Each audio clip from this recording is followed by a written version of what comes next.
lot of sales leaders probably make the mistake of is they try to drive change with their top performers first, rather than their bottom performers. And actually, what you need to look for are the people who are most likely to take that on. New to the game.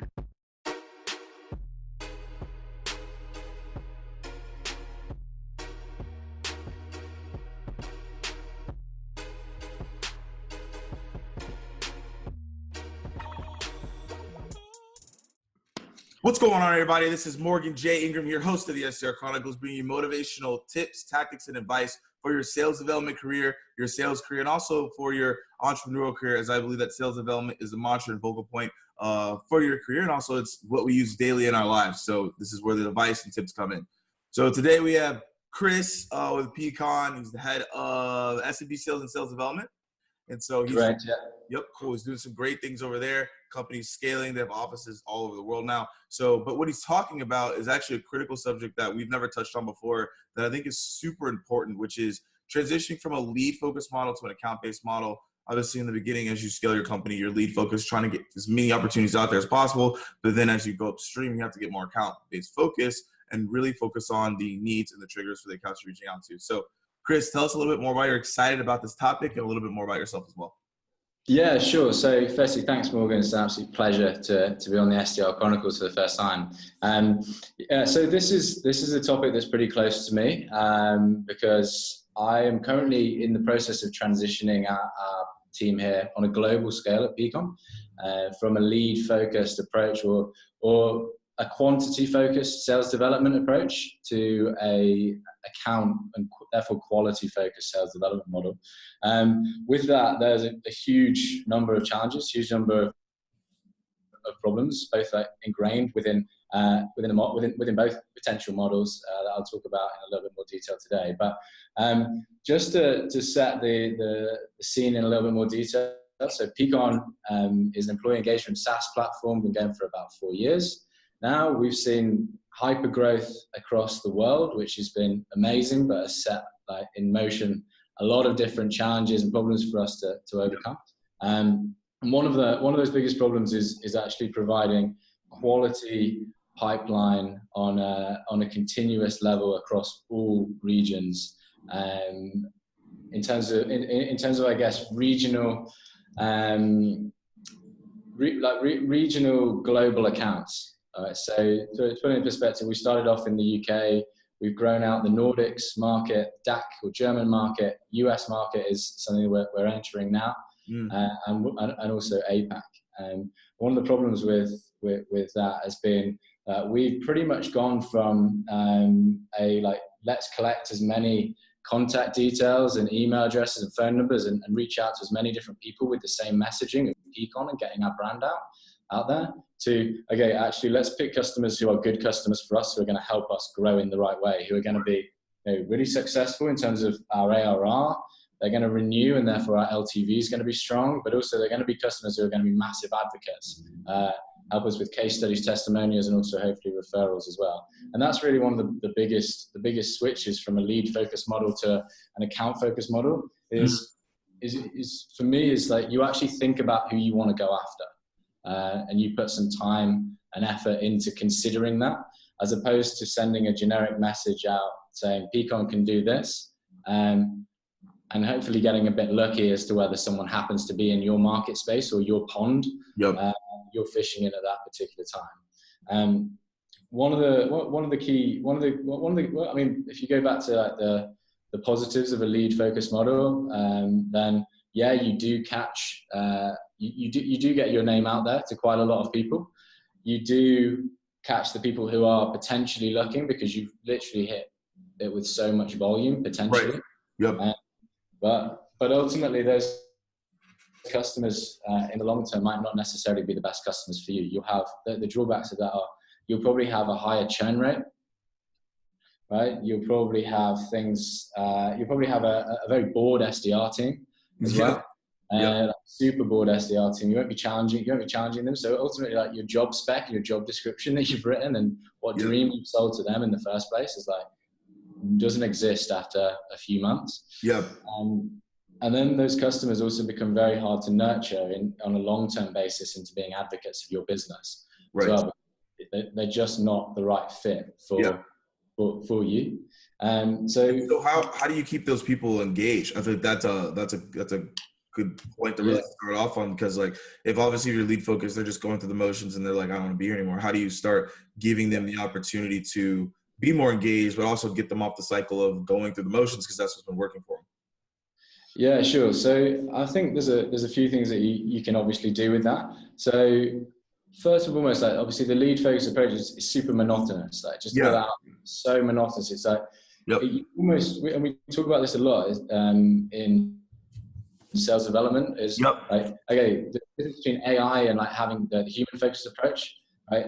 Ultimately, if you go for a lead focused prospecting approach, you are literally building human robots. And you definitely don't need that, right? So that's one thing. What the way to get around stuff like that is first and foremost, like, give your team something engaging to do, right? And by setting them, like, I guess, rough boundaries and getting them to work within like a field, all right, where they can go. You set the rough guidelines as opposed to setting them like a one-track route. Right. Lead focused or lead-based approach.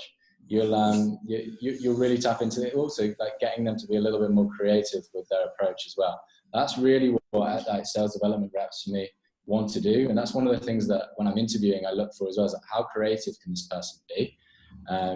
How curious are they about the role of actually reaching out to people on like various different personas, businesses, etc., on different levels. That's really, really important. I think for a lot of the people here as well is also like, if you have a lead focused approach, you've really got an approach where as we said, it's that one track. Whereas an account focused approach, the amount of different projects that you can build out of an account focused approach through the collection of intelligence, data. Okay, when do you next want to be in touch with this person? Recycling leads, recycling projects, recycling old opportunities, mentoring new reps, etc., is pretty golden. And that's how, like at Peakon, we keep the reps on their toes. Not just the sales development piece or the aspects of that in terms of new projects, but also like how can you ramp new reps, and that's something that we do a lot of here. Yeah, I think those are across the board. Those are all great points, and I think the biggest thing is making sure that your reps are being engaged, but also they know why they're being engaged. So what are you telling reps that are like, hey, look, I don't really see the purpose in an account-based model. It takes me too long to personalize.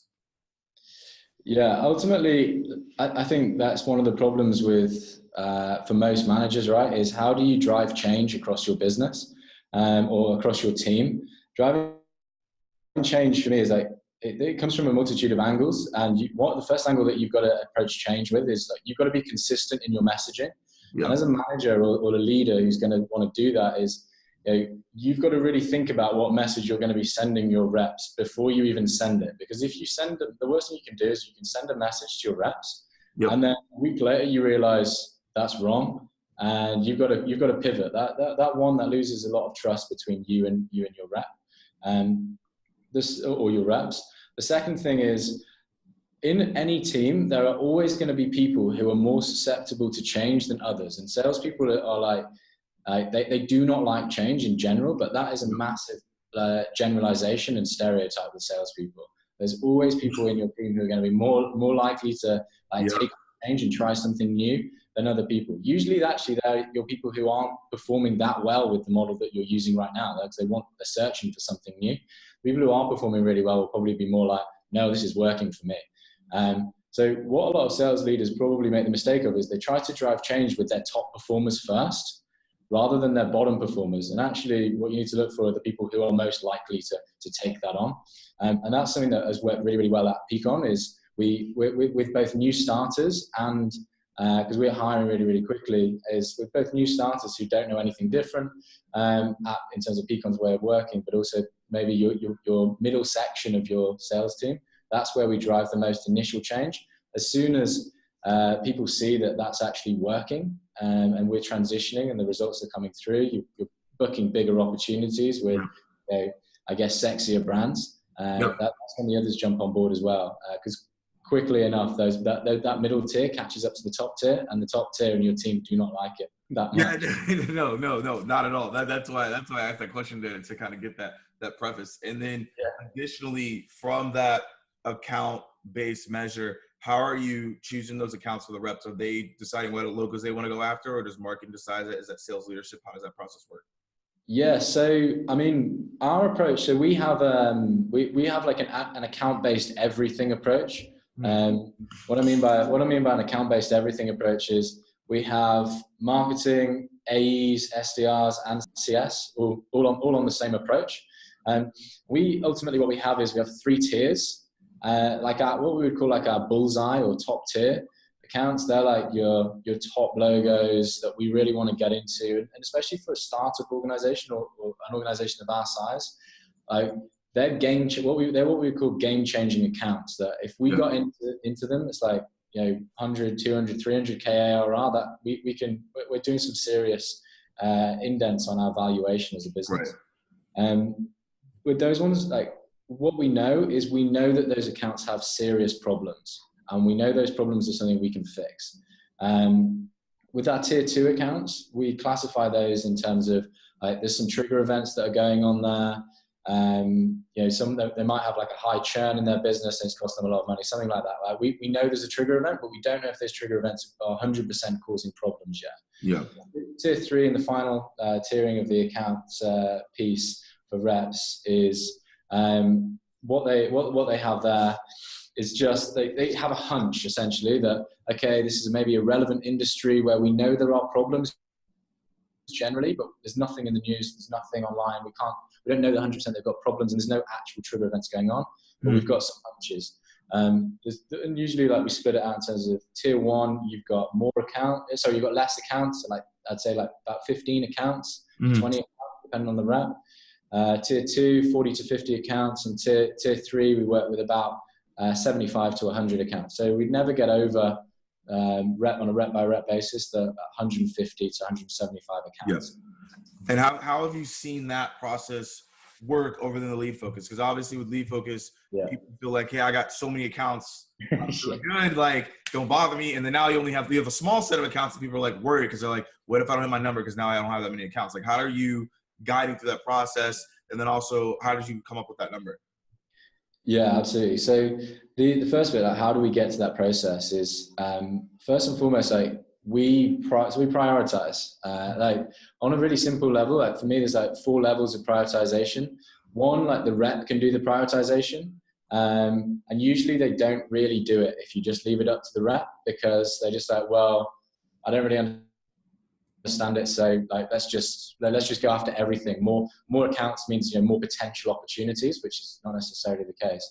And that goes right down to like using obviously like tier 2, 3, using data to inform your decisions, like demographic criteria, firmographic criteria on your personas and the businesses. Right. And then there's really like what we do now, which is using predictive analytics to grade our accounts based on how they're engaging with us as a business or have engaged with us in the past. Right. Like certain reasons or contact points or information, any intelligence data that we've got on them, their firmographic data, what we know about their buying teams and buying cycles from previous maybe experiences, etc. And that all of that goes into our CRM to create a really rounded picture of certain accounts. Once we've got all of that, we'll score it and we'll create like a scoring. We've got a scoring system where I say like these are your top tier accounts. These deserve to be in tier 1, tier 2, tier 3. And here's all the accounts that probably don't deserve to be in any tier right now, or in front of the SDR themselves. And what their accounts go to, they go to marketing. Okay.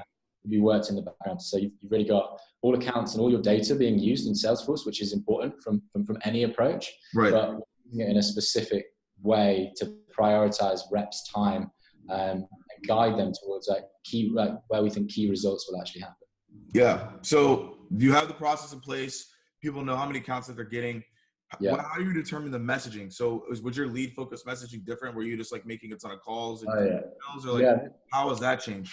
This is one of the biggest transitions, actually. So as soon as you've got your reps to understand that 1,000 accounts is not like that essentially aren't prioritized in any way, and that maybe 150, 200 are much better in terms of like the less is more philosophy of the account-based move.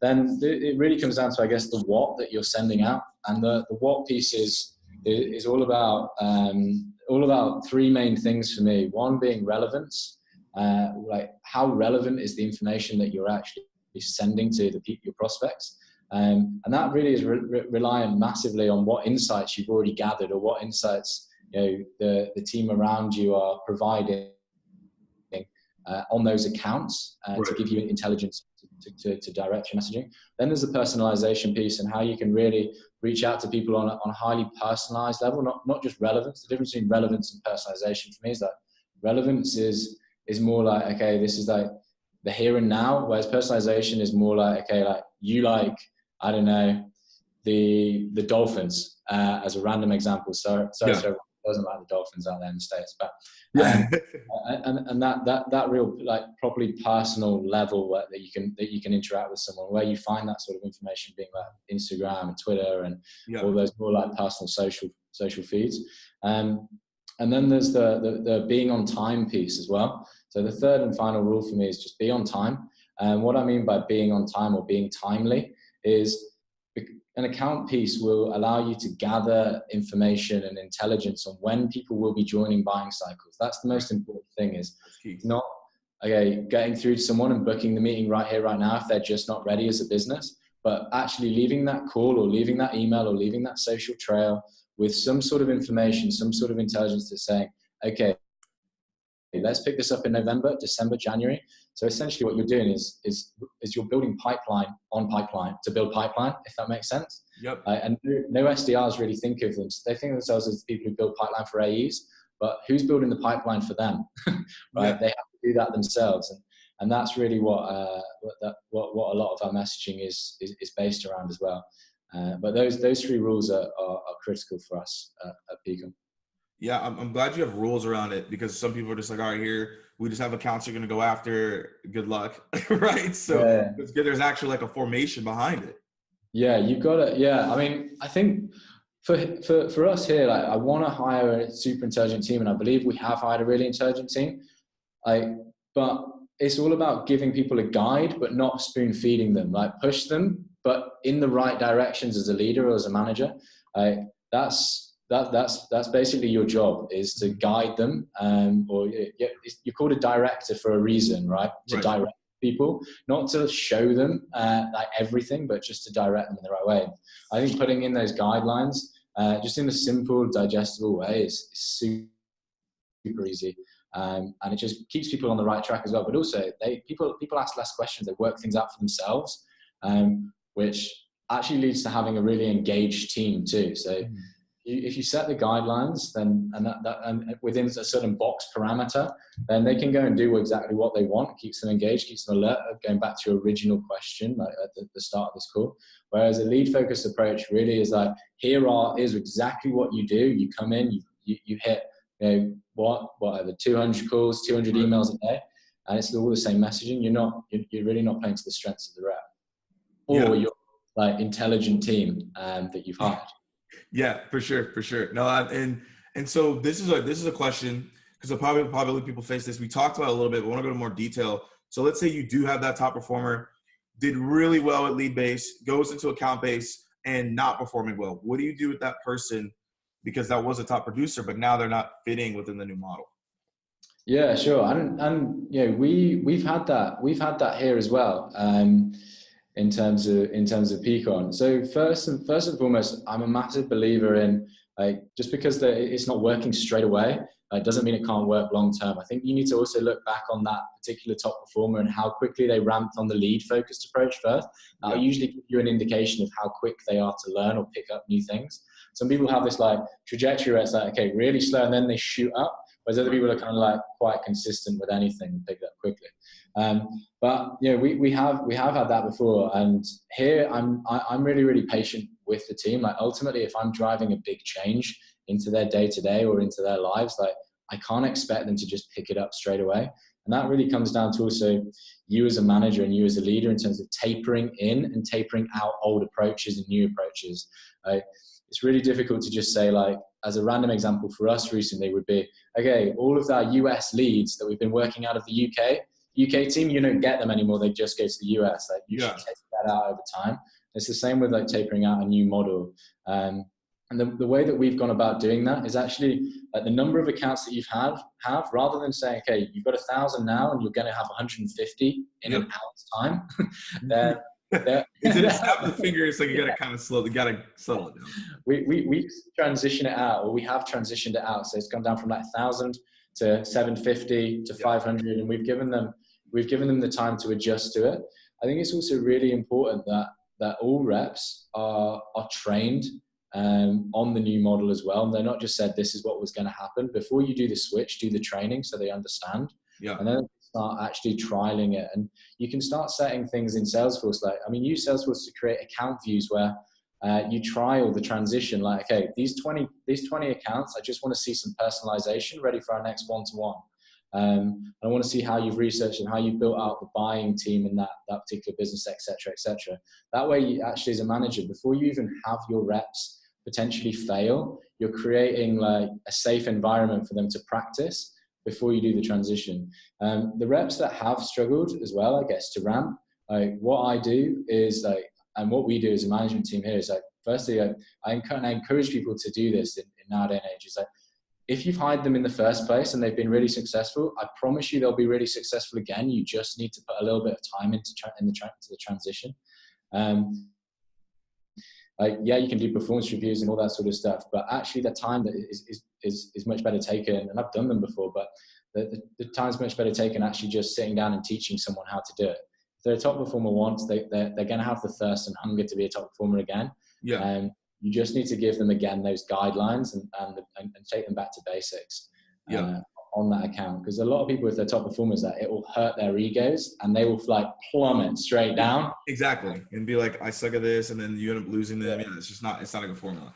And you can't, but you also like, you've got to have that trust in them. As a sales manager, you can't lose the trust in your top performers with one bad month. Like it happens. Ultimately, it's a joint effort. So that's what I think on it. Anyway, but maybe I'm just a big softie being from the UK. Yeah. Well, so obviously UK, that's the team there, but obviously you have teams in other places. So how are you handling that situation and having that conversation? Like, all right, guys. Yeah, I think for me, like that's one of the hardest things as well. And is it actually, how do you present a global change across 5 offices, which is what Peakon has? First and foremost, like, it's consistency in your messaging, as I was saying, but also like you've got to be prepared to communicate all the time to everyone, especially in the offices that you don't visit that much. What is your communication strategy when you're driving that change to all the offices? Also, like some of our offices, we've only got like 1 or 2 people in those offices now. They're just starting out. So like, how do you pick one person in that office when there's only one person? Like they don't have a choice. Like they have to, they have to adopt the new approach. And ultimately that comes down to time and dedication across those new offices. And like for me, it's all about being there. But also a good trick for us that we've used a lot and has worked so well is no matter, and this is investment and this costs money obviously, but over pretty much anything else, if you're going to want to re-ramp people onto a new model, get them all to where everyone else is for a week or a couple of weeks. Like, it is infectious, and they literally go home or back to wherever their office is with ideas, process built out in their mind, everything. And it's almost like just taking a little bit of time to be like, okay, do you know what? If I'm going to do a new model and change this drastic, then I need to re-ramp people, and that means it takes time. So rather than a one-to-one every week, get them over there, get them face-to-face with everyone mixing in with the team. Because ultimately, for me, I would say 10%, 20% of, I'd say 20% of the learning that my team gets is from me and my team leaders. 80% of the learning that they have is from the team on the floor. Mm-hmm. When there are only one or two people, that's obviously much harder. That's harder, yeah. Cool. Yeah, man, that makes sense, man. I think this is overall good insights, good knowledge on getting from that lead focus to that account focus model. And, you know, as we wrap this up, the last question I ask every single person is, what is the number one piece of advice that you give the SDRs as they enter into their new roles? The number one piece of advice that I give to SDRs when they start at Peakon is spend time with as many people across the business as you can. Yeah. Get every single person to be your advocate. Believe it or not, like, people know people. And if everyone gave you one referral in the business that you work for, your meetings or quota of opportunities would be sorted for a quarter. Right. Everyone knows someone, everyone can give you a referral, get everyone to be an advocate of you, and you will be really, really successful and move from, I guess, what a lot of people class, and I think this is wrong in some ways, but the bottom of that tree, right up to the top in no time at all. Yeah, no, that makes sense. And then as we wrap this up, though, I'm curious to know, how do you tell people to go talk to those other executives in the organization? I feel like a lot of people are afraid of that because, like, oh, I'm an SDR, like, I don't think I deserve to maybe have that conversation. Yeah, I actually helped set that up with them. Okay. First and foremost, and something that I'd encourage other businesses to do is something that we actually implemented at Peakon was all of our board, they have one-to-ones with new starters. So we have new starters come every 2 weeks, and they take an hour, all 7 of them, to introduce their department, introduce their role, introduce themselves to all the new starters. So the new starters feel comfortable at any point. Yeah, so that's what we do. But I also encourage it at my side and help book in those meetings for them too. But ultimately, it comes down to how comfortable they feel, but also how comfortable the execs are with just being open at the start. And that's something I would encourage all exec and all leaders to be. Is I think, like, there's some amazing leaders out there, but there's a lot of people who can open themselves up to the lower regions in some ways of their business. Yeah, cool. Well, Chris, thank you so much for coming on the SDR Chronicles. As I always say, guys, keep dialing. I'll see you guys soon. See you later.